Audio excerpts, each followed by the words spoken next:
show. This will be a little bit different talk. Let me start off by saying that I'm not a financial advisor. This is not financial advice. This information is intended for entertainment and educational purposes only. It is March 14th. We're just before the Ides of March. And let me give you some thoughts I have on oil and gas and, some common sense concepts that I came up with. Let's see. Let's start. Okay. So let's start with what we all learned in school. As we all know, oil is a fossil fuel, and when we think of fossils, we immediately think of dinosaurs. So people think there's not too many dinosaurs in the world, and we're going to run out of oil because hey, there's only so much dinosaur juice left, right? Well, oil doesn't really come from dinosaurs. It comes from prehistoric algae, actually. These are the fossils of prehistoric algae that's been compressed over time, and the algae is in shallow ponds that are all over the world. So although it is a fossil, it takes a long time to make. It's definitely not dinosaurs. But the dinosaurs give a very interesting opinion to people. People immediately think of dinosaurs, and we come up with concepts like we're going to run out of oil soon. And I was talking to some friends over the weekend, and one of them mentioned peak oil. It was a big theory. And the concept of peak oil is that we've reached peak production already, and we're decreasing production. Oil's getting harder and harder to find. It's going to get really expensive soon because we're not going to be able to get oil. So this theory came about. This actually came about from a paper that was published in 1956 by a really smart guy, Marion King Hubert. He's an American geologist and geophysicist. He worked at a Shell research lab in Houston. And he wrote this paper in 1956, and it's based upon a lot of common sense. And he's seen, peak various other things that we get from the ground, like, gold, silver, things like that, right? So when you mine for things, at a certain point in time, you've mined everything that's quickly available. And anyway, so he came up with peak oil around 1956. And when he presented the paper, everyone hated his guts because he's basically telling the oil guys, hey, look, you're going to run out of oil. Then you're not going to make a lot of money because in the future, there ain't going to be too much oil. But this is uh, this is basically the graph he came up with. He said he's projecting that by about 1970 or so, that's when the peak production will be in oil. And he did this in 1956, quite some time before 1970. And if you look at what happened over time, he came pretty damn close, actually. his his the green represents the actual production in the lower 48 states, and all the way up until 1956, it matched his curve, right? He came up with a curve, and it curve matched precisely. But interestingly enough, he predicted that there would be a peak in the production of oil or sometime around 1970, and that did actually happen. After 1970, although his peak value was wrong, the amount of oil being produced decreased over time, and it followed his curve actually pretty well. It's just at around the 1970 point, it was a little bit, it diverged a little bit, but apart from that, it's following the curve, and it kept going, but it started getting a little bit away from the curve by about 2000 or so. Right in the 1990s, it started diverging a little bit. It's not that far, could probably catch up, and it diverged a bit more by about 20, by the mid to late 2000s, it diverged quite a bit, but it was still going down, and the theory had not been disproven. Then this happened, and what is that? Looks like we found another peak. Actually, it turns out that there was a massive increase in the amount of oil that was actually produced, and that came about because uh, of a technology improvement that happened in the United States of America. Okay, and if we look, this is an article that comes from the U.S. Energy Information Administration, or EIA. This is the article, and it talks about an 11% increase in 2019, surpassing the 12 million barrels per day. and we actually produced more oil in 2019 than the peak number that was in 1970. Okay, so we produced a lot more oil. So yeah, so maybe there's a double peak. I don't know. But anyway, it looks like peak oil had been resoundly by about 2019 or so, been resoundly rejected. And the reason is that the technological improvement that was found was horizontal drilling, right? We started doing horizontal drilling in the US combined with fracking. So we actually had fewer wells operating in 2018, and we had much more oil being produced. So this was an increase in technology that resulted in an increase in the production of oil. So this led some people to even consider, hey, maybe there's a double peak in oil. Maybe peak oil is not wrong. It's possible, who knows? Um, this is the article that was in Yale about it. Who knows? We'll see. Um, so my thoughts on peak oil are that the the concept of peak oil has been generally utilized to justify higher oil prices. It couldn't predict the new technologies, and who knows? Maybe there'll be a triple peak theory in the future. But right now, peak oil has been largely non-peak. Maybe it'll be peaking if we go back. Maybe it'll peak around, I don't know, 2064, 2068. But right now, it's not peaking currently. But there are new societal norms. As we know, burning fossil fuels may contribute to greenhouse gases and anthropogenic anthropogenic I can't pronounce anthropogenic climate change, meaning global warming.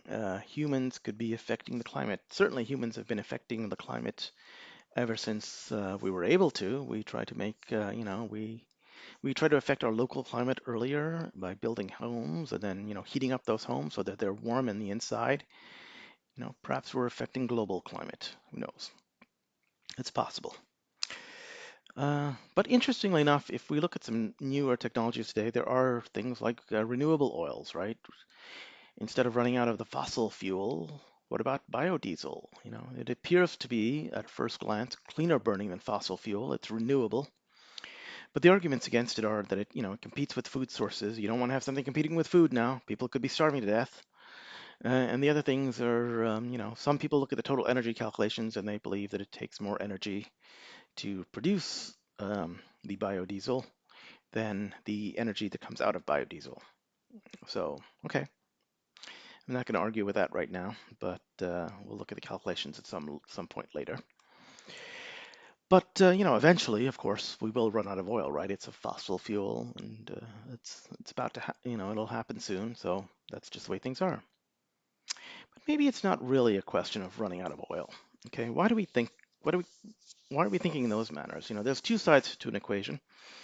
One is production, the other is consumption. And ever since humanity has been around, we've been um, we've been increasing our overall energy consumption, right? In prehistoric days, we started with plants, animals. Plants and animals created food, and that was an energy source for humans, of course. Animals were also possible to create mechanical energy, so we could ride horses, and we could get mechanical energy out of animals as well as food.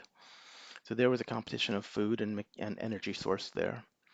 And of course, there was the ultimate source of energy that humans had captivated, and that was fire, right? That provided heat and light for us.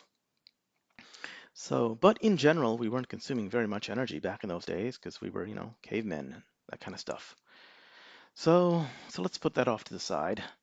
Later on, we advanced in civilization and technology. We came up with things called the steam engine and coal. So we replaced wood for fire and heat and light with coal.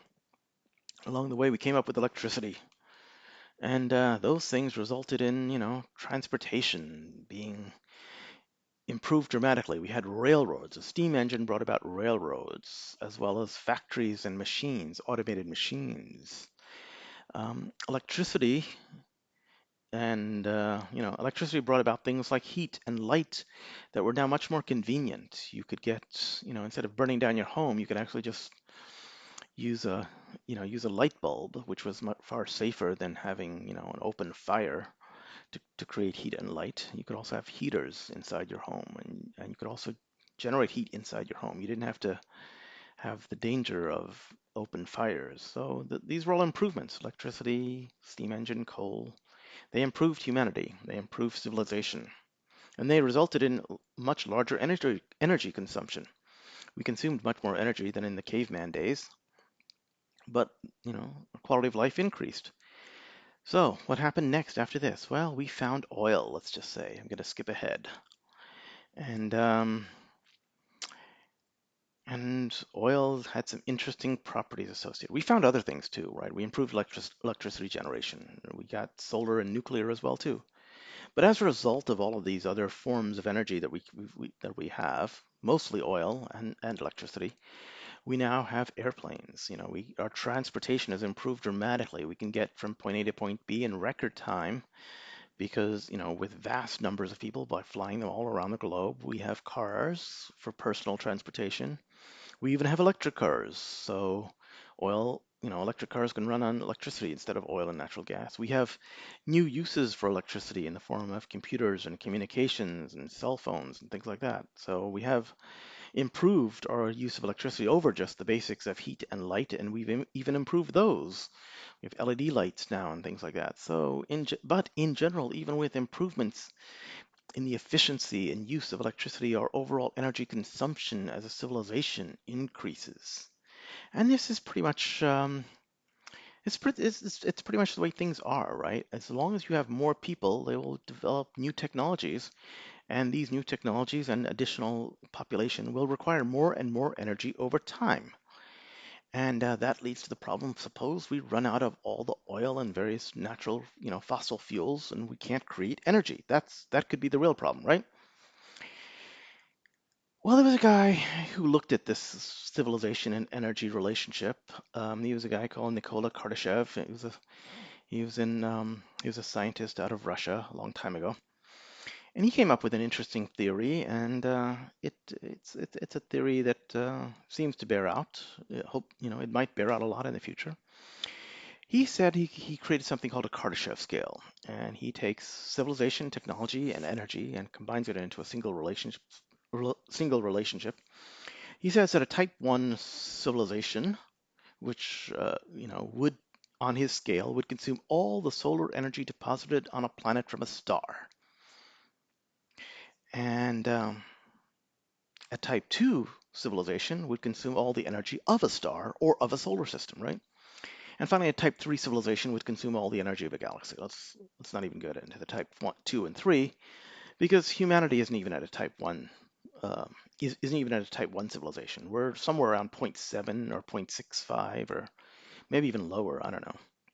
On the Kardashev scale, it's generally believed we're not at type 1 level yet, right? So, but what does that really mean? That means that we have an evolution in the forms of energy that we need to develop and that we are working on, right? These things include future energy sources could be nuclear fusion. We seem to be very close in terms of harnessing the power of the sun itself, in terms of fusing atomic nuclei together. Nuclear fusion can release more energy. Is what powers the stars. It's what powers the sun. It makes the entire Earth warm. Okay, there's a vast amount of energy that can be released in nuclear fusion. Alternatively, there's also space-based solar power. Why space-based? Because the sun always shines in space. There is no night necessarily. Just point your solar panels at the sun, capture all that energy, and beam it back to Earth somehow, maybe with a microwave laser or something like that. Finally, there's things like matter-antimatter reactions, right? I mean, these are things that CERN is actively exploring right now, creating antimatter, and we know matter-antimatter can release 100% of the energy that's released in matter, and that's a lot of energy. So, but this is the future. The implications of these vast amounts of energy include things like weather control, and I won't even get into how what a Type 2 civilization might look like on the Kardashev scale. But let's get back to oil, right? Let's get back to high oil prices in today and where we're at. Recently, this is an article from the Wall Street Journal. It said oil tops $130 a barrel as Russian attacks escalate. We have war going out between Russia and the Ukraine. and that's caused the price of oil to go up dramatically. It got up to $135 or so, 130 bucks, say.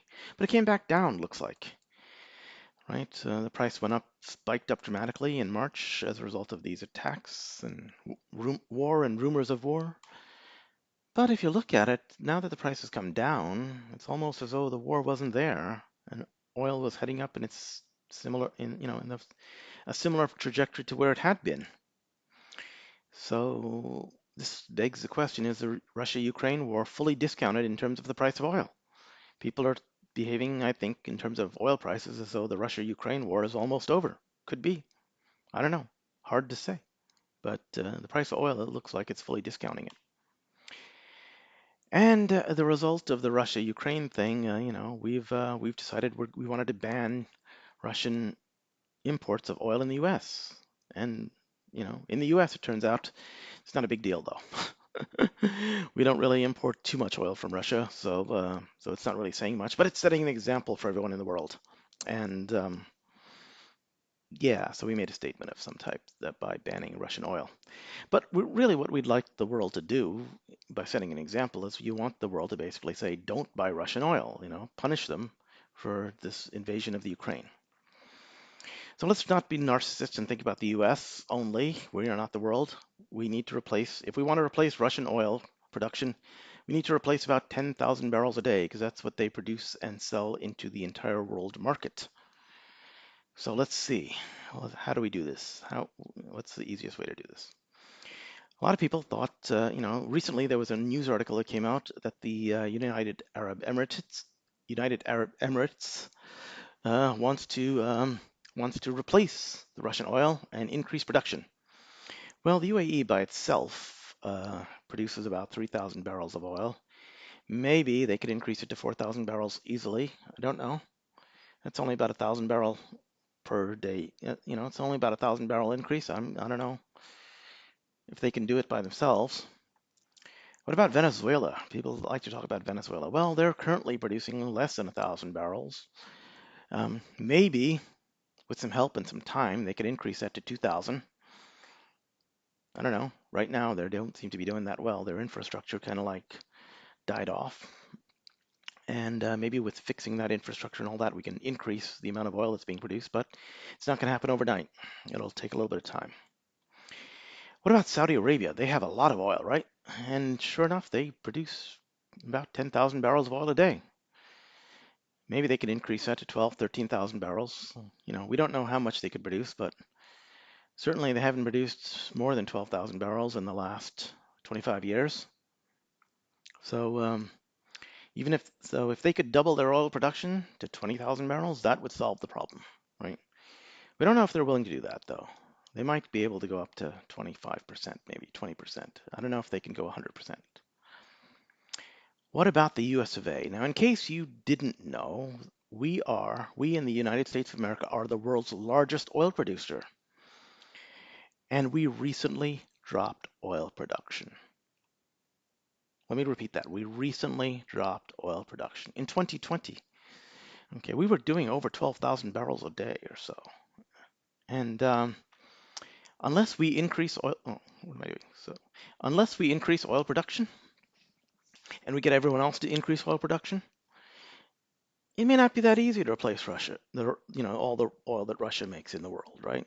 We may see the price of oil increase in compensation because Russia turns out to make a lot of oil. You may or may not like them, but they make a lot of oil, okay? So I think that if we wanted to replace Russian oil, we could, okay? The U.S., we could increase our own oil production. We are the world's largest oil producer. We have reserves in Alaska that are largely untapped right now. Texas Texas has huge quantities of oil, and that would involve, having more pipelines in the U.S., doing more fracking. But we could certainly increase our production. Okay, we could encourage Saudi Arabia. Saudi Arabia is our ally. Maybe we could get them to increase their production as well too. If we do those two things, we could largely, I think, compensate for Russian oil for the most part. But it requires will. The other thing that's ultimately will wind up replacing Russian oil is sustained high oil prices. And why do I say that? Because high oil prices will encourage more fuel efficient vehicles. We'll have less consumption. We'll have more electric vehicles out there. And it also encourages higher price producers to come online and to increase supply.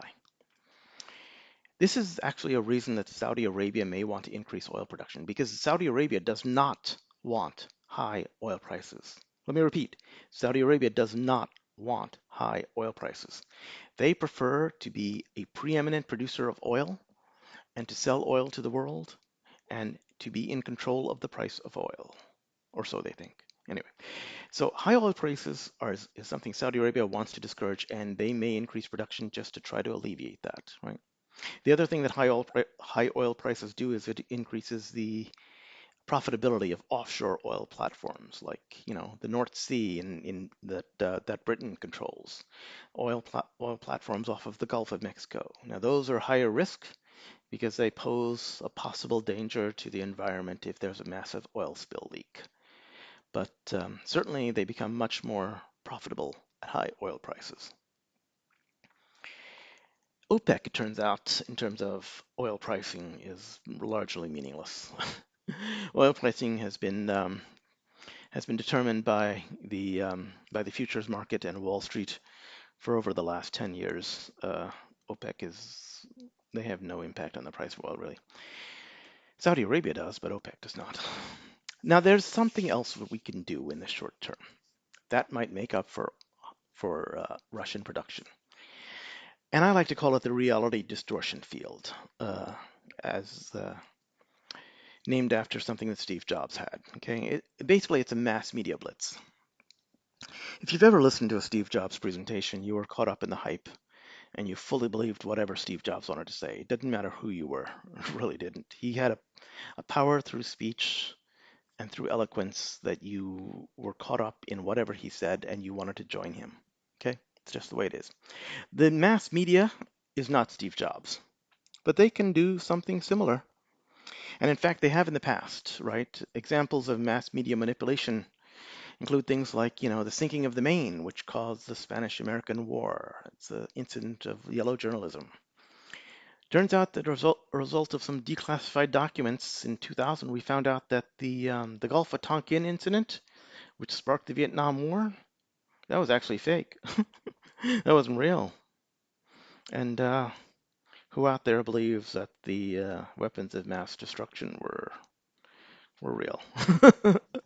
So there's a lot of media manipulation that can happen, right? And if there's enough media manipulation, you can convince Wall Street, I believe, that there's vast quantities of oil, no demand, and you can use that to try to lower oil prices. It's possible, right? You can take your perception of reality and turn it into reality if there's a big enough uh, if there's a big enough reality distortion field, I believe. Okay, so it is possible. But before the Russia-Ukraine war, even before all of that, we had J.P. Morgan. Okay, they were saying oil prices could hit $125 a barrel in 2022 and $150 in 2023. And this is just from demand and standard production. And J.P. Morgan wasn't alone. Bank of America was predicting $120 per barrel oil in 2022.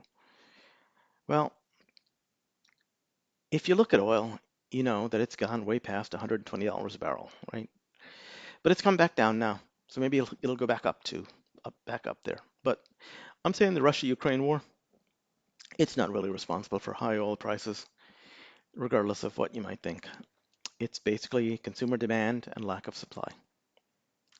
But it doesn't have to be this way, right? There are lots of alternatives to oil as a fuel and an energy, right? We have electric cars. Tesla came out. Tesla's famous for them, right? It could be the future. Electric vehicles right now, I mean, a lot of the advantages are they don't pollute at all. As far as the car itself is concerned, right? As far as the car itself is concerned, they just consume electricity, right? And not only that, on a per mile basis, they're cheaper to operate than gasoline engine cars. And that's because all you got to do is add electricity, right? You got to fill up the battery and then the car goes, right? It just goes. Not a lot of maintenance. It's pretty good. The downside to electric cars, of course, is that it's very expensive to buy a Tesla. I mean, let's not kid ourselves, right? A Tesla is pretty expensive. There are alternatives though, things like a Nissan Leaf. You can get one of those. They're much cheaper, and we could go electric as a nation, and we could set an example, and the rest of the world could go electric. And at that point, oil wouldn't really matter too much in terms of like use in transportation. It's still used for electricity generation and various other things, but to fuel transportation, it's not really needed per se if we go all electric. Alternatively, if we could look at countries like Brazil, right? They said, hey, we don't want to import, we don't want to deal with a fossil fuel. We're going to use cane sugar because we have a lot of cane sugar. We're going to make ethanol out of it. So Brazil did it, and they've been doing it for over a decade, probably 20 years or more. Basically, they take the plants that are growing in Brazil and they convert it to fuel, and it works. And they sell a ton of cars that run on ethanol in Brazil. So I'm not really too worried about an oil apocalypse. Um, I think it probably won't happen. I think we as a society really like oil, right? It's, say what you will, but we know there are alternatives. We know they can be phased in over time. We don't really know when the oil supplies will be gone, being a fossil fuel. Maybe they'll be gone soon, maybe they won't. It's hard to say. But I think we just really like to use oil. I think, it's what we do. Basically just because we use so much of it, right? So if we do as a society like oil, I as a single human being, I might as well take advantage of the high oil prices. I'm going to be paying for large amounts of money in gas. So so I might want to invest in companies that have oil and gas assets, right? Especially ones that the market hasn't priced in the high oil prices to. You've probably seen, if you've seen my videos before, hear me, you'll hear me talking about oil and gas assets for sale from a company called Metamaterials, and the, the Metamaterials Torchlight preferred shares. That's one possible payout for oil. Another possibility is, if you have very high oil prices and all that, that really makes renewable diesel and biodiesel and alternatives to oil quite profitable, right? And there are companies that have large amounts of oil and gas assets as well as renewable diesel assets. That's companies like Canberra Energy, right? CEI. They might be able to take advantage of these high oil prices. In fact, we saw their stock price went up dramatically in recent history. But again, this is really a story about oil and what my thoughts are. I'm not a financial advisor. This is not financial advice, and this information is really intended for entertainment and educational purposes only. These are my thoughts on oil and gas. So, with that, goodbye.